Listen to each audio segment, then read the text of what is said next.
Right, so I have returned once again today to deliver yet another episode of Inuyashiki, The Last Hero. And yeah, I mean, now we've got the pinnacle cast introduced. Oh, I'm actually muted already. Wouldn't you know? Sometimes I'm muted, and sometimes I'm unmuted, so I get scared sometimes of my own voice. But yeah, since now we've got the principal cast introduced, it kind of now sets into motion the whole entire rest of the narrative. It's what's going to happen next.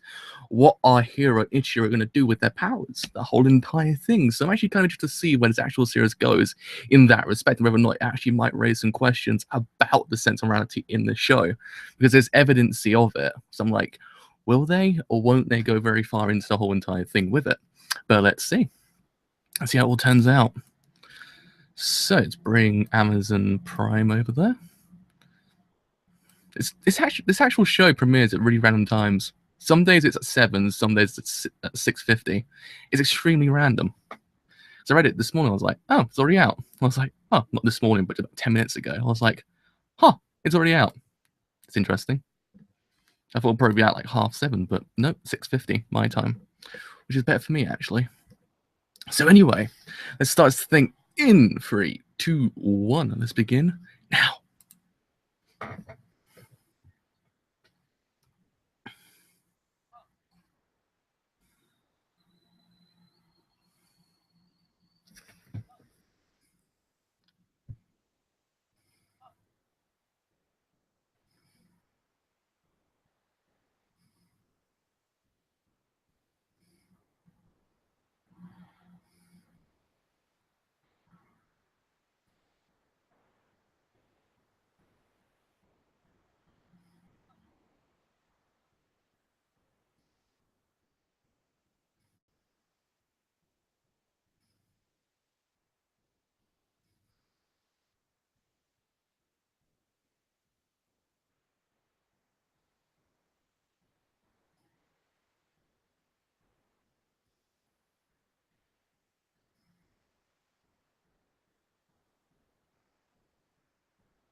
It's actually kind of interesting to see the actual show introduce the beginning part as a recap of the opening, because the last 2 episodes have been the opening only. And that's just a recap. I thought it's kind of interesting. I thought, neato.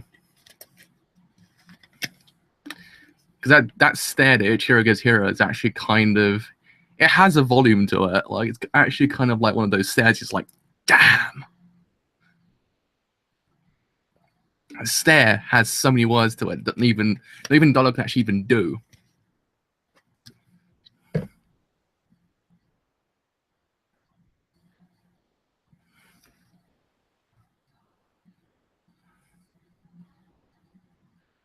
That's what I quite liked. The stare was just, it just tells you about 1,000 words that the actual dialogue can never say.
Huh. That's quite interesting. Oh, really? How does one get lost? Hello. One thing I actually quite liked about Hero's character, didn't mention last week, was the fact that his voice actor really does portray his character really damn well.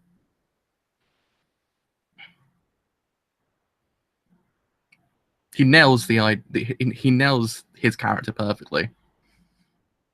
It's one of those characters you would not ever see voiced by anyone else. It would do it justice.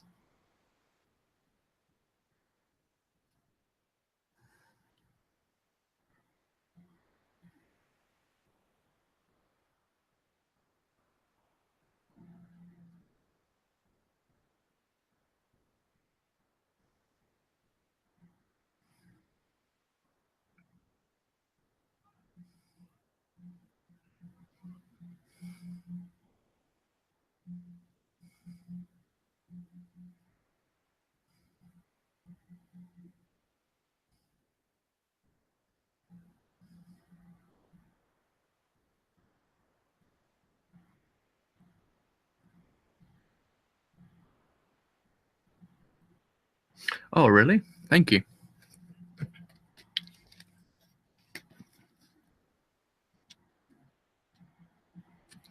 No, don't worry about it. It's fine. Don't worry about it. You're not late. It's okay.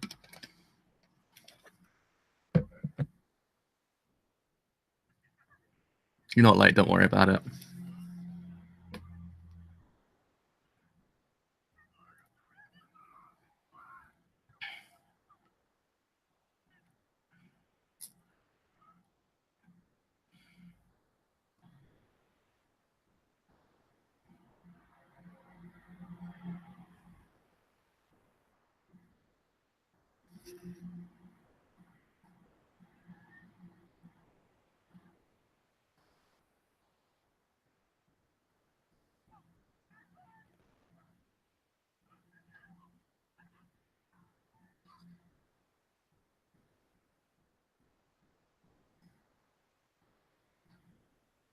Damn.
Oh yeah, those things.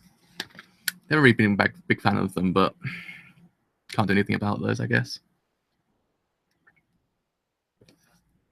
Tuesday or Saturday. Saturday for the manga, Tuesday for the anime.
Greetings as well.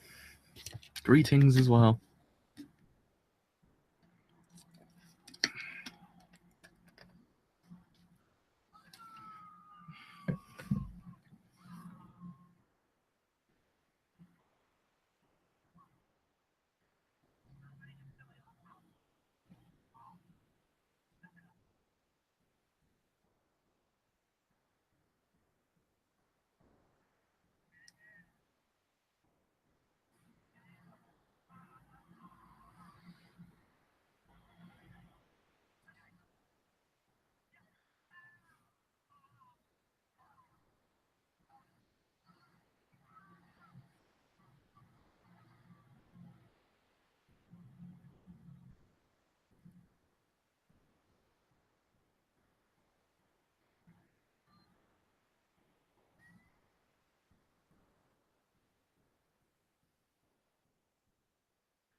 This is actually a really good episode, actually. It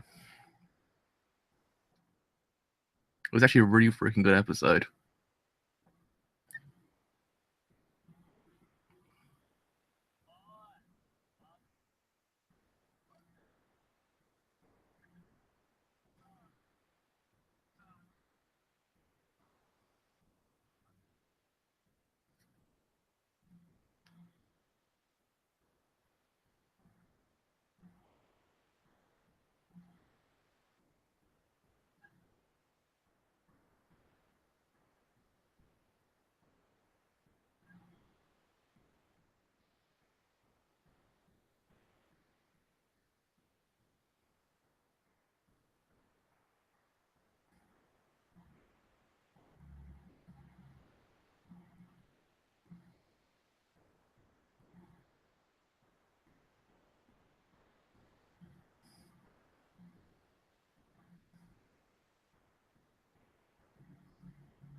Yeah, his stares actually. I like the use of body language in this show.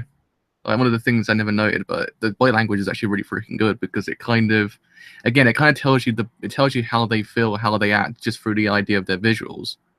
Which is actually really cool because it doesn't use dialogue too much to actually kind of emphasize how they are in that situation.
Just that line there was actually really freaking, like, that was terrifying, that line. Just don't skip school, okay?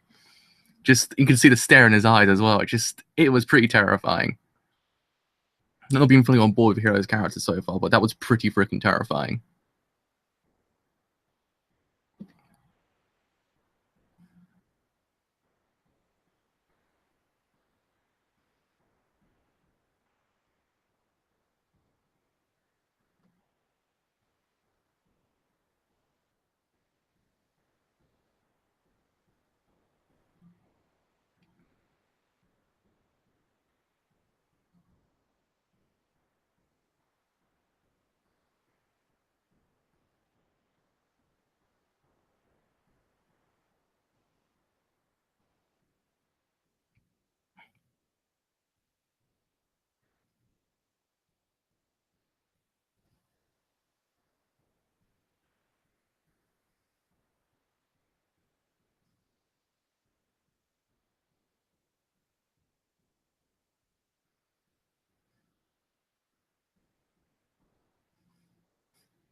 I was fearing that. I was like, please don't do that to me now. Please don't hit me with that. It's one of those things I just do not like in the shows. So I do not like those kind of feels at all. But it's actually kind of nice they actually managed to save the cat at the end.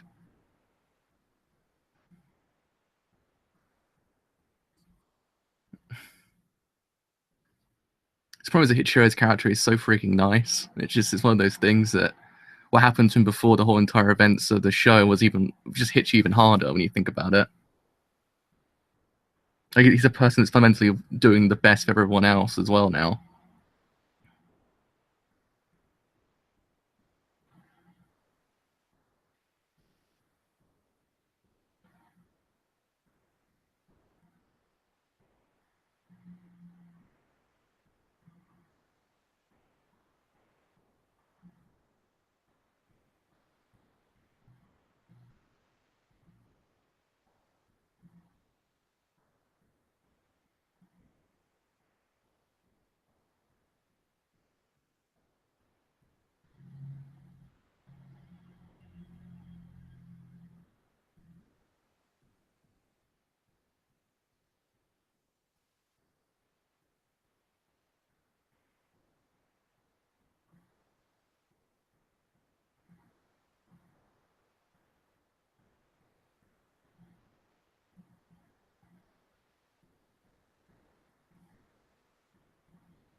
Right. Well, I'll say this now. That was fundamentally a lot better.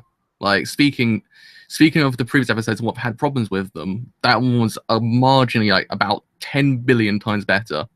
Like, because now the narrative ball's rolling, it knows what it wants to do, wants to become. It's actually kind of doing that in some ways. And I liked how it's structured, because it structures the episode in a sense.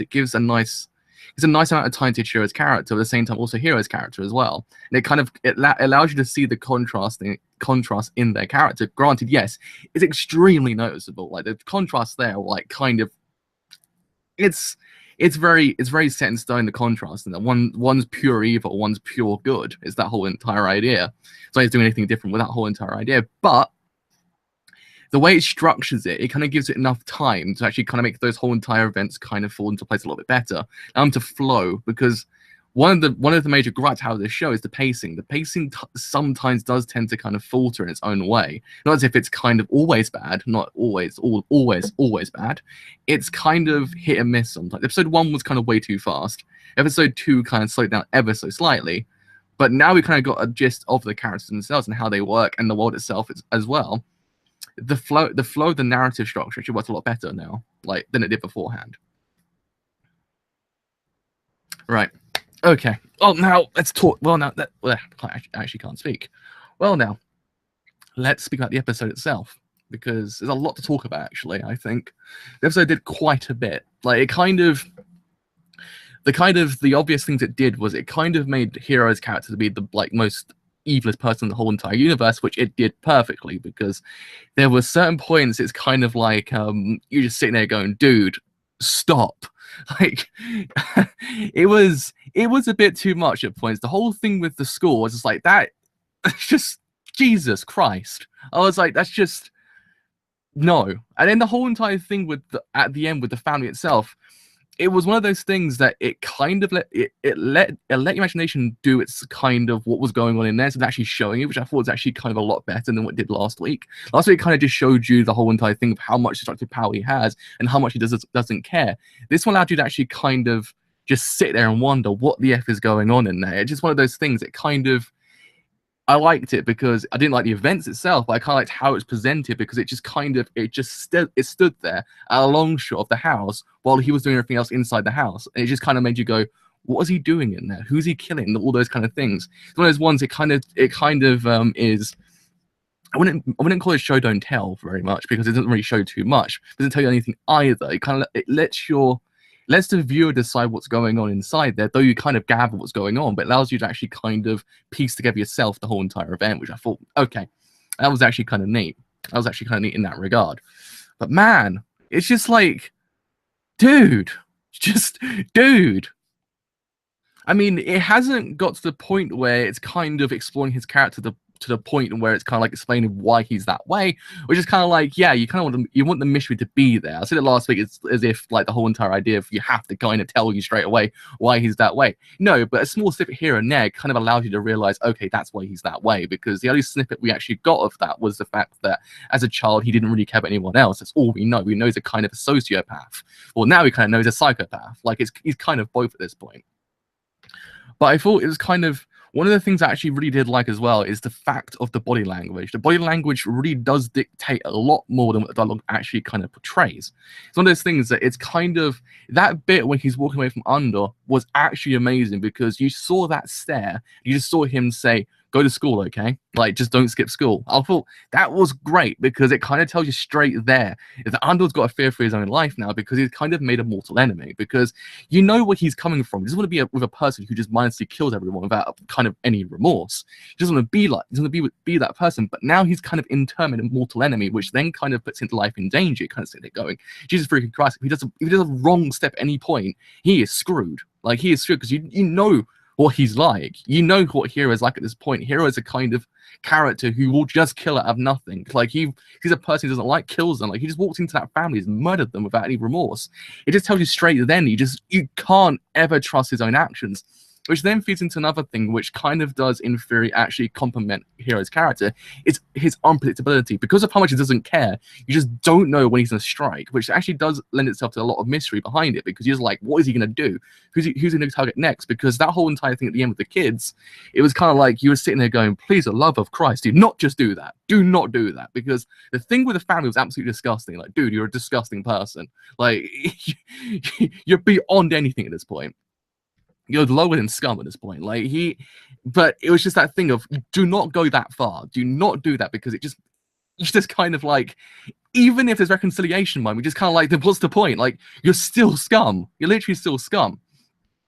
Which then kind of, I mean, I kind of like the mystery behind this character, because it kind of, it's presented well enough that it kind of allows you to actually kind of realize why he's doing it, because there has to be a reason to why he's doing this, because he can't just go around, well, he can in theory because he is doing it at the moment, but there's got to be an ulterior reason behind everything that kind of makes him realize what he's doing. Like, it's kind of one of those things that you kind of gather that, like, there's kind of, it kind of feeds back into the idea of someone just doesn't fall into that whole entire category. There has to be kind of sometimes a reason behind it. Granted, yes, there is people out there who are literally pure evil. Don't get me wrong, there is. Like, it's not everyone is kind of just falls into it, because there's some people who are literally just pure evil. But I still maintain there's something going on with Hero's character behind closed doors, and then what we're getting right now, which does actually lend itself to explain what's really going on here. I think there's a reason to why he's a complete sociopath, because again, someone doesn't wake up in the morning just like that and kind of goes, I'm a sociopath. There has to be a reason to why he's a sociopath as well.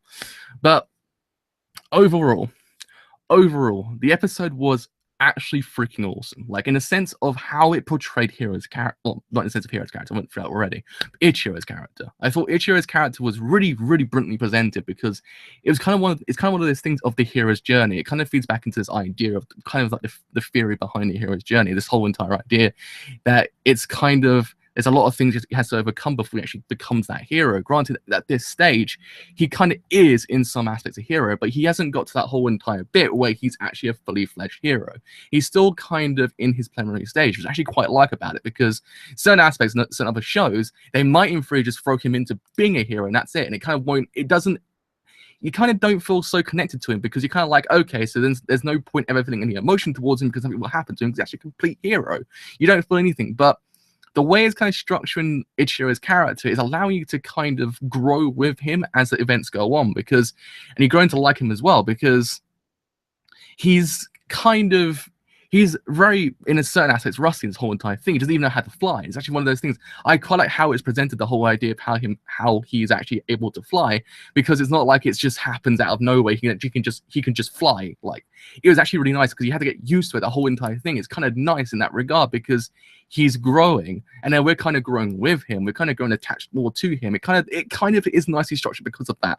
And then and the bit at the end when he was actually going to help everyone else, when he found that he actually has healing powers, it was really freaking nice. I was like, dude, you're just too good for this world.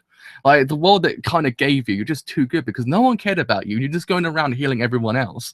It was really kind of nice. I was like, dude, it's really kind of heightening his idea of how much of a complete deplorable human being Hiro is, and kind of how much of an amazing person that Ichiro is. And it kind of then, in theory, also feeds back into this whole entire thing of then when they actually fight, because it kind of makes the whole entire event ever more satisfying when Hiro goes down, because he's actually presented well enough to actually make you despise the man, despise his guts to the point of no return.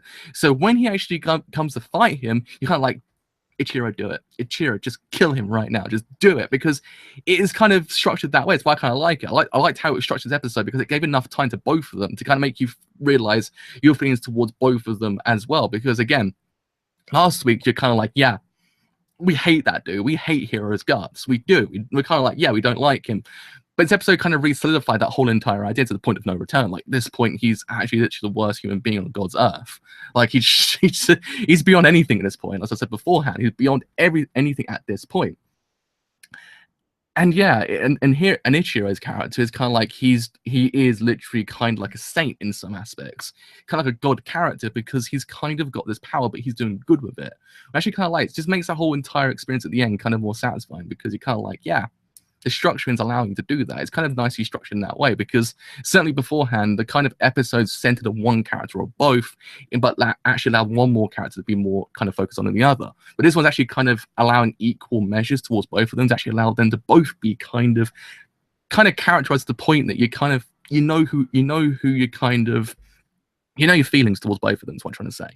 That's why I kind of liked. I thought, okay, you know your feelings towards both of them, so it's nicely structured in that regard. So hopefully the series actually continues in that way, because it really does, in theory, actually help its actual anime overall. It kind of allows you to actually kind of go, yeah, all right, I know my feelings towards one character and my feelings towards the other character. I know what I'm meant to feel at this point, so good job on that regard. And also the animation is really kind of improving a bit as well, because there wasn't any aspects of the show where I was kind of like, oof, animation's a bit bad. No, there wasn't really any points, but the animation's really hitting home certain aspects of the show, which actually kind of allows it to kind of visually tell its story as well, because as I said beforehand, the idea of the body language really does, in theory, help elevate characters' emotions.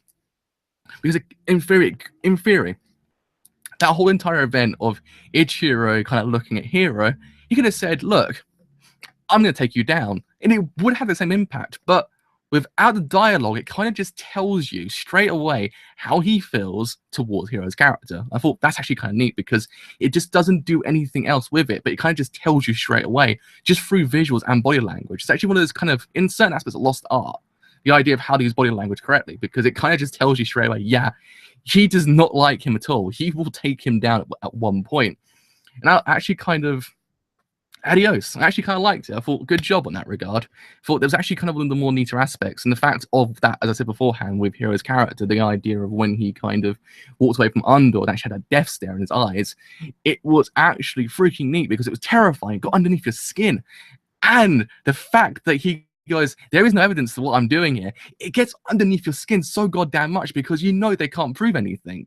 Like, he's kind of a walking person that actually can never be put in prison, because unless someone's there, they can't prove anything. This is actually on CCTV as well, but it's kind of very hard to prove. So you're kind of like, yeah, he's got a point. Like, he cannot be traced at all. And it kind of gets underneath your skin because he can't be taken down by normal measures. It's only a person who knows who he is can actually take him down, granted, unless someone else is actually there, actually see what's going on here. Which Andor's the only character who actually knows what's going on here, and also Ichiro's character. But I thought, well, that scene really does get underneath your skin so goddamn much because it makes you realize, yeah, he's a force to be reckoned with when you think about it, because he's got destructive force, but at the same time, what he doesn't actually kind of get caught up by the police because they can't ever trace it back to him because there's no gunpowder, there's no nothing. It's just a wound at that point, and people be like, how the hell does this happen? Like, you can't prove it. It's actually kind of one of those things that you kind of just realize, yeah, it's a bit scary. Like, it's a bit scary at that point because unless someone else is there to see it, there's no way of proving it. There's literally no way of proving it, which actually kind of, it makes you realize that it's actually kind of a battle between one person, not actually kind of everyone else around it. It's actually just one person against one person. But yeah, I think overall, I don't even know how long I've been speaking for. Oh, 35 minutes. I actually had no idea how long I've been speaking for. But yeah, overall, I actually really kind of, I feel as if the anime is improved in my eyes. Because again, I didn't hate the show originally. I think people got the wrong idea. I wasn't like as if I was hating the show. I kind of just had a bit of problems with it. But this episode kind of in theory improved the anime overall to a point where it's kind of getting the ball rolling. Because I thought to myself, okay, look, there's evidence here that's actually 11 episodes long, and it's going to be kind of against its own, it's going to be against itself. Like at that point, you kind of realize, yeah, certain things are going to be kind of a bit rushed. But it seems as if it's kind of taking its time now. Like, it kind of got the characters introduced, it kind of got the whole entire mythos introduced, and now it's allowing you to actually kind of take a breather for a minute, actually kind of see what's going on here and see how the characters react to situations and what's going down in that regard. So it's actually kind of nicely structured at this point. The pacing's actually improved. So my kind of common problem with the show is actually kind of gone at this point. I mean, hopefully as the series goes on, we kind of get that contextualization with Hiro's character, because again, he's one in my eyes is the more interesting aspect, because I want to know more about his character behind closed doors and what's going on in the foreground, because there has to be something going on there which kind of makes us realize, okay, that's why he's doing this, that's why he's this way, that's why he doesn't care anyone else besides a certain amount of characters in the manga. So it's kind of like it's that whole entire thing that hopefully they in theory do that at a point, but I imagine they probably will, because why not? Why wouldn't they? Because why would it just kind of go to the whole entire series without kind of giving us a little bit of a kind of backstory to Hiro's character? I mean, it doesn't make him any better as a person, but it just kind of, it allows you to see a different aspect of his whole entire life, which actually kind of allows you to actually kind of realize maybe that's why this whole entire thing's happening. Makes you realize, okay, so what happens if that didn't happen? If he got the power, what would he do then? It's one of those things. It's a what if scenario as well.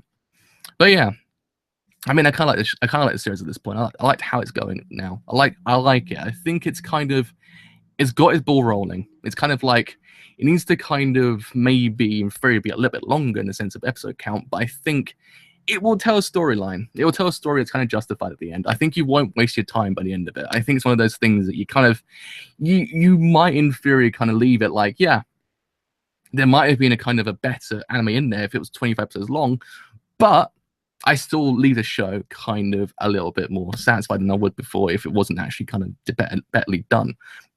Betterly done? Better done. That's the word I was looking for. I think betterly is even a word.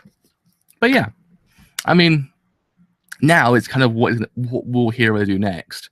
That's the thing now with him as well. It's what he will do next. You're more interested to see what he will do than anything else, because it's kind of like you want to see what more deplorable things he can do as a person at this point that he's already done. Because let's face it, he's kind of a terrible person. And I also forgot to mention, which is actually why I just do this as a resume thing. I like the fact that Ichiro lives with the fact he couldn't save those people. I didn't kind of walk away from the situation like, oh, okay, I need to improve here, just like that. No, the idea of the screams in his head still there. I think it's actually kind of neat, because it kind of allows you to realize that, yeah, he would have saved them if he could, but he couldn't at that point. He was too late. It actually kind of allows you to realize that heroes do in theory have their flaws. It's not as if they're kind of perfect, but actually kind of lends itself back into how great Ichiro is as a person and how well he actually is characterized as well, because he's characterized to the point that you really do understand that he's actually kind of a realistic hero. He's got flaws, and his actual kind of his age actually does in theory actually kind of I like the fact that he's actually kind of old as well, because a lot of the time heroes tend to be young. It's kind of like, okay, so you don't really kind of feel anything towards that whole entire thing because you've seen a lot before. But because he's actually kind of older, you kind of see there's actually kind of there's an evidency that there's something that things could go wrong. It's not as if everything's perfect. I actually kind of like it. Kind of makes the whole entire experience a lot more kind of enjoyable for that reason, because you kind of like he's growing.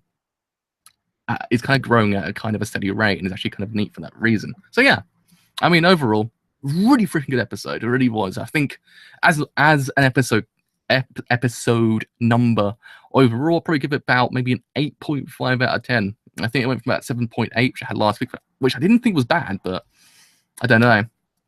So now 8.5, so it really did in theory do what I wanted to do. Though it's still kind of got a long way to go, but it's kind of getting there slowly, which I actually kind of like. It's not kind of throwing all its eggs into one basket and actually kind of throwing it at you. No, it's kind of going, look, bro, we're going to do it slowly. We're going to take this slowly. A little bit at a time. And it's actually what I kind of like. I do apologize for actually being kind of a bit stuttery in this episode, but I don't know why my speech is kind of going a bit weird lately. I have zero idea why. It's probably because I'm a little bit stressed out. I have zero idea, but I don't know. But anyway, hopefully you have enjoyed this whole entire stream. If you have, then do leave a like, because indeed it does help quite a bit. If you have enjoyed what I do here, and you want to stay a little bit longer, then do leave a sub, because indeed it does take quite a bit. But until next week with Inuyashiki episode 4, I'll see you guys then. Bye for now.